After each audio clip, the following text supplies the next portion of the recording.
It's April 1241, and the rolling plains of western Poland are about to become a crucible of history. A storm is gathering near the city of Legnica, not of thunder or rain, but of hooves, arrows, and unrelenting terror. The Mongol Empire, the greatest war machine the world has ever known, is poised to clash with the pride of European chivalry. Over the next 3 days, this battle will shatter myths, leave thousands dead, and carve a wound into the heart of Christendom that will echo for centuries. This is the Battle of Legnica, where the Mongols didn't just defeat an army, they broke a civilization's confidence and forced it to evolve or perish. Buckle up, because we're diving into one of history's most devastating showdowns, a 3-day catastrophe that changed the world forever. Let's start with the Mongols. They weren't the savage horde European monks later scribbled about in trembling candlelight. Born on the windswept steppes of Central Asia, these were nomads forged by a brutal landscape of freezing winters and scorching summers. They learned to ride horses before they could walk, mastering small, hardy ponies that could gallop for days on minimal food. Their composite bows, crafted from layers of horn, wood, and sinew, were marvels of engineering, capable of launching arrows with pinpoint accuracy up to 350 yards, far outranging any European crossbow or a longbow of the time. A Mongol warrior could fire a dozen arrows a minute, even at full gallop, hitting targets through gaps in armor. They lived off mare's milk, dried meat, and sometimes blood drawn from their horses' veins, allowing them to campaign for weeks without supply lines. This wasn't just a fighting force, it was a way of life, honed over generations into a weapon of terrifying precision. The architect of this machine was Genghis Khan, born Temujin around 1162. He united warring Mongol tribes through charisma, brutality, and genius, creating an empire built on merit, not birthright. His military code, the Yasa, demanded absolute loyalty. Disobedience meant death. Promotions came from skill, whether you were a noble or a shepherd's son. By the time Genghis died in 1227, his empire stretched from northern China to the Caspian Sea. He'd crushed the Jin dynasty, raised the Khwarezmian Empire in Central Asia, and set his sights on the Russian steppes. His successors, led by his son Ogedei Khan, kept the momentum. By 1241, the Mongol Empire spanned from the Pacific Ocean to the borders of Europe, an expanse larger than any before it, conquered in just 2 generations. Cities like Samarkand and Bukhara, jewels of Islamic civilization, lay in ruins. The Great Wall of China, a symbol of impregnability, had been bypassed. The Russian city of Kiev, the pride of the Rus, was a smoldering graveyard. This wasn't random pillaging. The Mongols planned their invasions with surgical precision. Ogedei Khan had his eyes on Hungary's fertile plains, perfect for grazing their horses and staging further conquests. Bata Khan, Genghis's grandson and leader of the Golden Horde, spearheaded the main invasion into Hungary with the legendary General Subutai, whose tactical brilliance had toppled empires. But to protect their flanks and prevent reinforcements from the north, a diversionary force was sent into Poland. Led by Baidar and Khadan, grandsons of Genghis and Ogedei, respectively, this army of perhaps 15,000 to 20,000 warriors was a lean, lethal instrument. They'd already left a trail of devastation. Lublin burned, Sandomir sacked, Krakow reduced to ash as its people fled in terror. Survivors whispered of riders who appeared like ghosts, loosed arrows like a storm, and vanished before anyone could strike back. The Mongols didn't just fight, they orchestrated fear, sparing some captives to spread tales of horror, ensuring panic preceded their arrival. Poland in 1241 was a fractured land, a mosaic of duchies loosely united under the Piast dynasty. Duke Henry II of Silesia, known as Henry the Pious for his deep Catholic faith, ruled one of the richest regions, its gold mines and trade routes fueling prosperity. Born around 1196, Henry was no green commander. He fought in border skirmishes, subdued rebellious nobles, and joined crusades against pagan tribes in the Baltic. His court in Wrocław was a hub of piety and power, adorned with churches he'd endowed. But the news from the east froze his blood. Messengers arrived on half-dead horses, their voices hoarse with dread. They spoke of entire cities burned in a single day, populations slaughtered down to the last child, armies that had stood for centuries, wiped out in hours. The Mongols were described as Tartars, demons from hell, short, bow-legged, with slanted eyes and fur-trimmed helmets, riding ponies that seemed to defy exhaustion. Their coordination was uncanny, as if they shared a single mind. Henry knew the stakes. If Poland fell, the road to Germany, Bohemia, and beyond lay open. Europe itself was at risk. He sent urgent pleas for aid, framing the fight as a holy war to save Christendom from pagan invaders. The response was nothing short of extraordinary, a rare flicker of unity in a divided continent.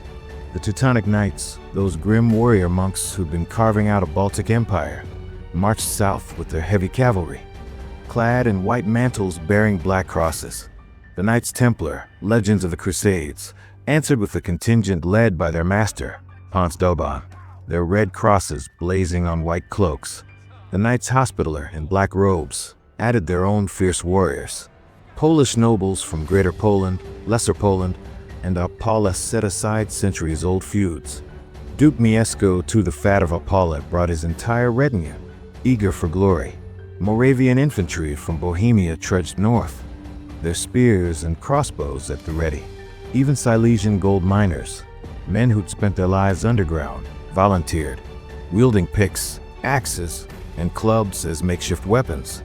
Chronicles penned by terrified monks, like those at the Cistercian Abbey in Henricow, claimed 100,000 men rallied to Henry's banner.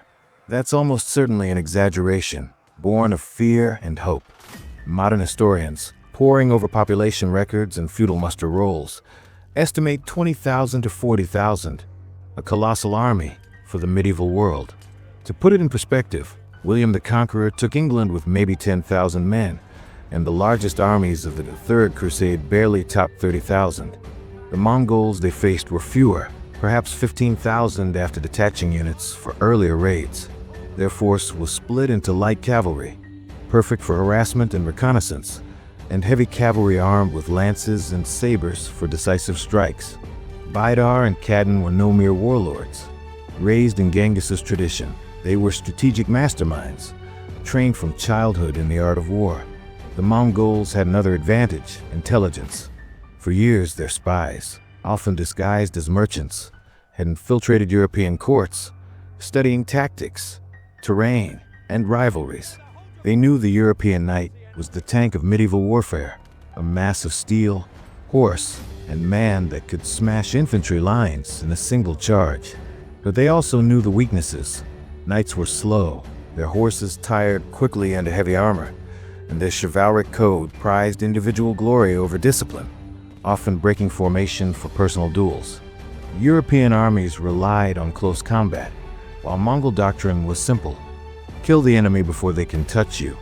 The battle began on April 7th, 1241, as Henry's army marched southeast from Legnica, hoping to link with Bohemian reinforcements under King Wenceslas I. The Europeans formed a magnificent sight, one that would have stirred any medieval heart. In the center rode the heavy cavalry, knights in chainmail hauberks, reinforced with early plate on shoulders and knees, their conical helmets gleaming. Their destriers, massive warhorses bred for power over speed, snorted under colorful caparisons emblazoned with heraldic lions, eagles, and crosses.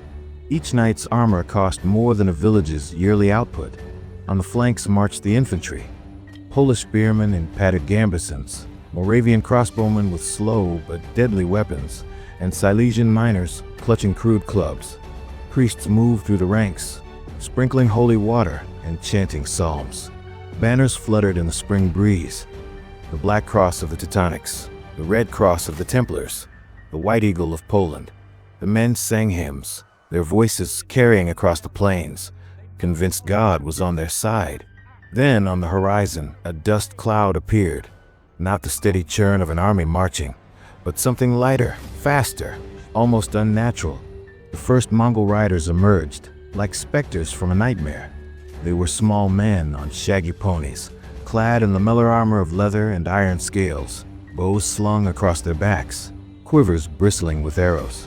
To the European knights, they looked laughable, scrawny raiders on ponies compared to their towering destriers. Some Poles jeered, "These are the devils we feared." But the Mongols halted just beyond the 150-yard range of European crossbows, knocked arrows, and fired. The sky darkened as shafts arced high, then fell with deadly precision. A knight clutched his throat, blood spurting through his visor. A horse screamed, an arrow in its eye. Before the cavalry could spur forward, the Mongols wheeled their ponies and vanished, their laughter echoing. This was the Mongol playbook, the harassment phase. For hours, wave after wave of light cavalry darted in, loosed volleys, and retreated before the heavy knights could close the distance.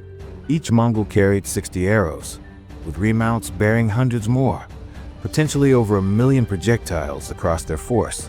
The Europeans raised their kite shields, forming testudo-like walls, but the arrows found gaps. Chainmail was pierced at joints. Horses collapsed, pinning riders. The infantry, with lighter armor, suffered worst, men falling with shafts in their chests or legs. Moravian crossbowmen tried to respond, but cranking their weapons took precious seconds, and by the time bolts flew, the Mongols were out of range. The Templars, veterans of Saracen archers, urged patience, but the psychological toll was brutal. Knights were trained for glorious charges, for steel clashing and honorable combat. Instead, they stood like targets, bleeding slowly under a rain they couldn't answer. As the sun dipped low, hundreds of Europeans lay dead or wounded, their screams filling the camp. Horses had to be put down, their cries mingling with the men's. The Mongols, they'd lost perhaps a dozen, felled by rare, lucky crossbow shots. That night, they made camp just out of sight, their signal fires twinkling like fallen stars.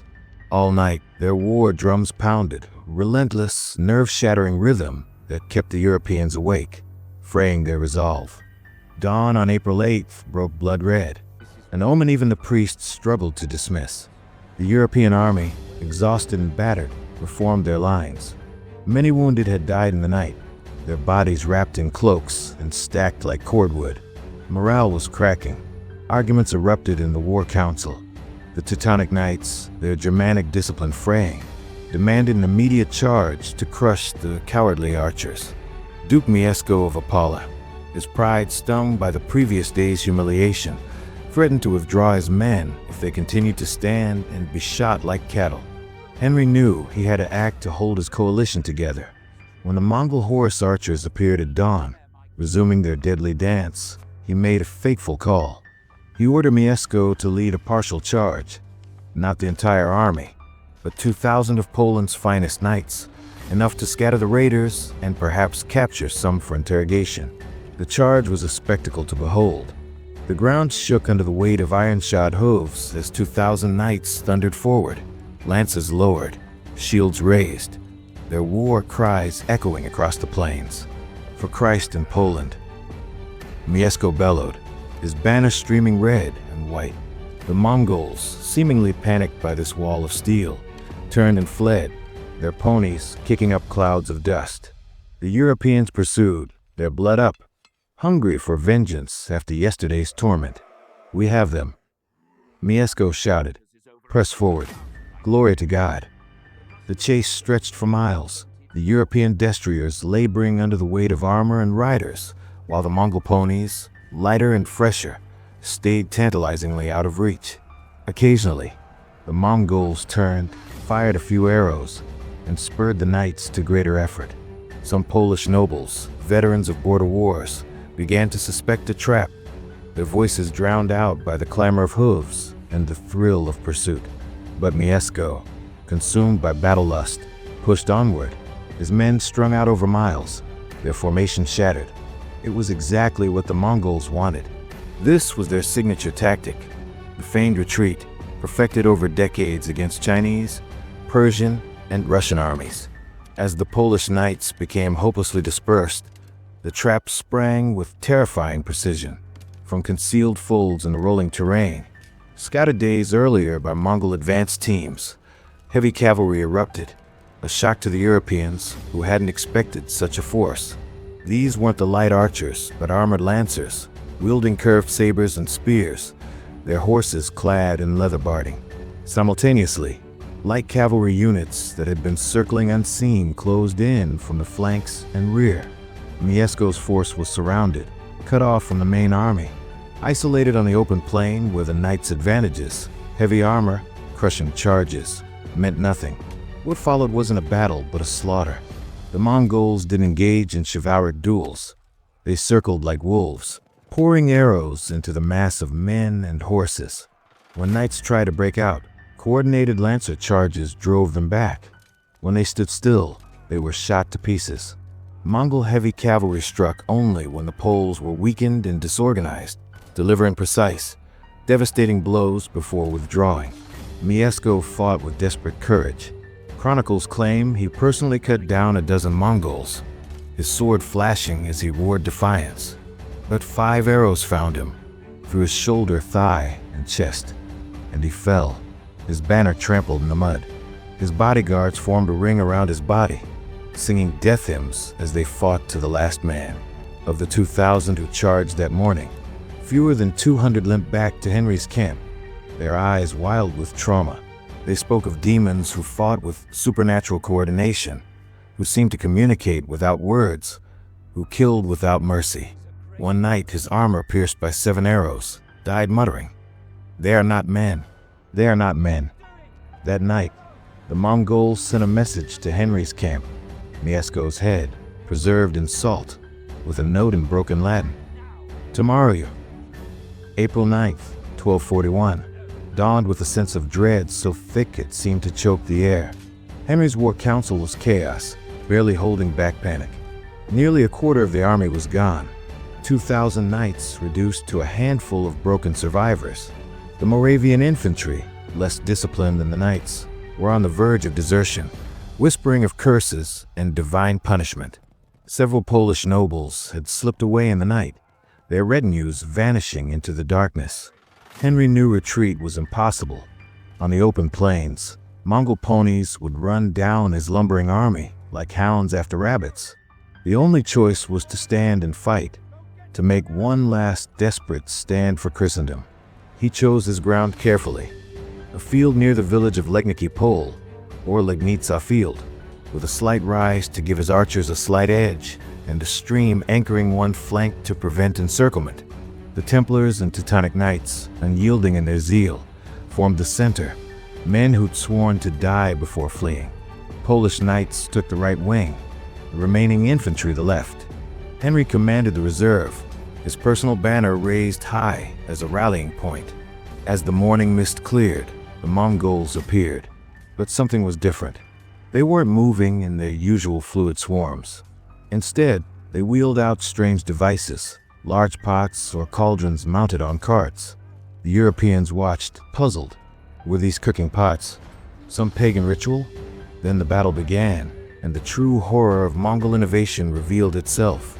The cauldrons were ignited, spewing thick, choking clouds of smoke across the battlefield.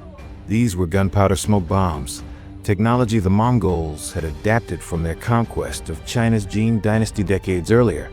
Not cannons, which were still years away, but psychological and tactical weapons. Within minutes, the European formation dissolved into chaos. Men couldn't see more than a few feet. Commands were lost in coughing and shouts. Knights stumbled into their own infantry. Horses, panicked by the acrid smoke, became uncontrollable. Banners, the medieval equivalent of command and control, vanished in the haze. Then came the masterstroke. Days earlier, the Mongols had forced captured Polish prisoners to learn a single phrase. Usikaj, Strakon, run, all is lost. Now, in the smoke and confusion, Mongol warriors shouted these words across the battlefield.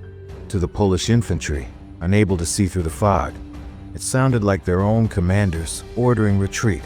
Panic spread like wildfire. Men collided with each other. Units lost cohesion.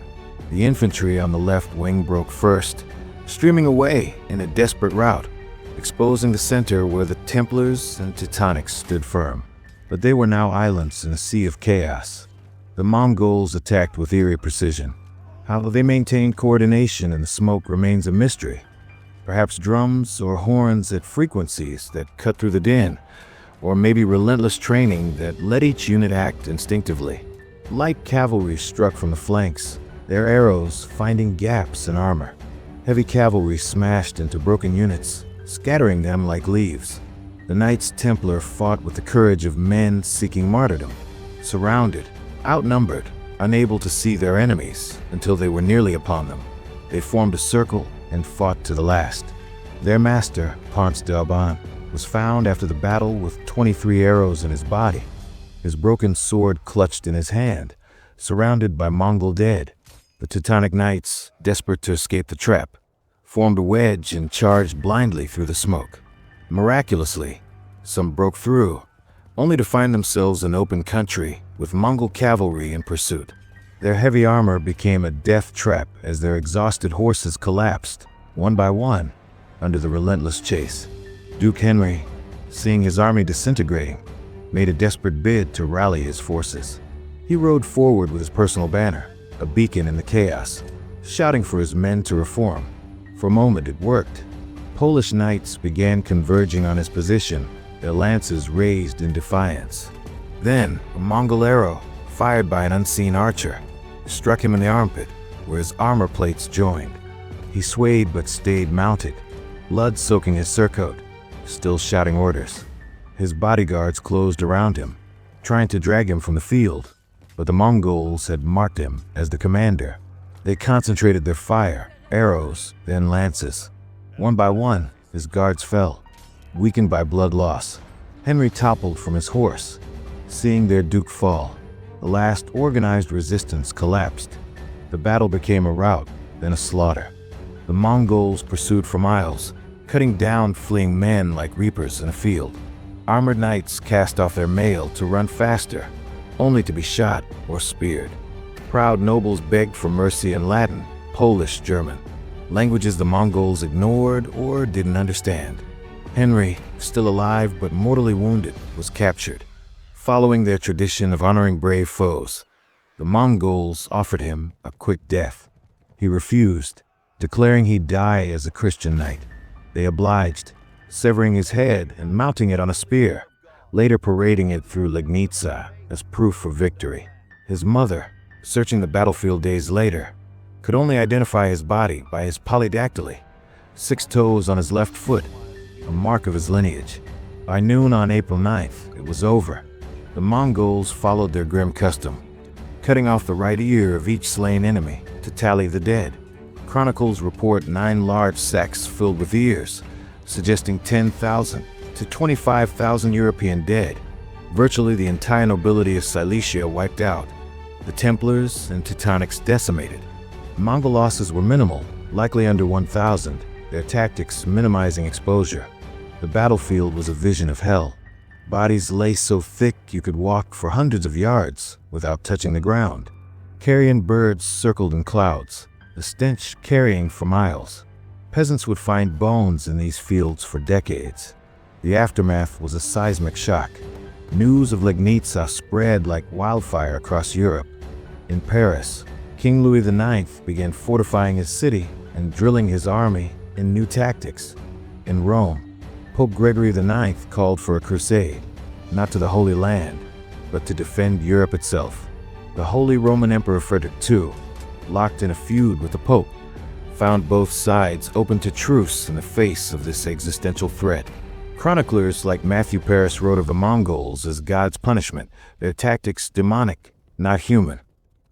The mounted knight, the cornerstone of feudal power, was exposed as obsolete against a disciplined, mobile force that fought to win, not for honor. The elaborate codes of chivalry, personal valor, single combat, meant nothing against an enemy who used strategy, deception, and technology.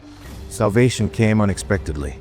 In December 1241, Ogidi Khan died in Mongolia, possibly from poisoning or a drunken fall during a hunt. Mongol law required all royal princes to return for the election of a new great Khan. Batu, frustrated but bound by tradition, withdrew his armies from Europe. The Mongols never penetrated this far west again. Slowed by internal politics, vast distances and the empire's eventual fragmentation. But the lesson of Legnica burned deep. Europe began to change. Armies adopted combined arms, infantry, archers, and cavalry working together.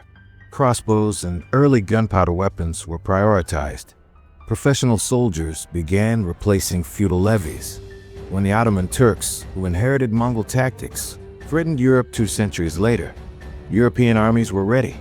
Their evolution forged in the crucible of 1241. Today, Legnica Pole is quiet farmland, a small monument marking where Henry fell. Each April 9th, reenactors gather, wearing replica armor and wielding period weapons, trying to capture the clash of that fateful day. But no reenactment can convey the terror of that smoke-choked morning, when the medieval world order crumbled under the weight of Mongol innovation.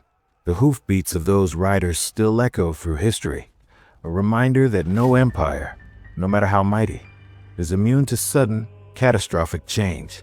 In 3 days, the Mongols didn't just win a battle. They shattered a worldview, ended an era, and forced a civilization to adapt or die.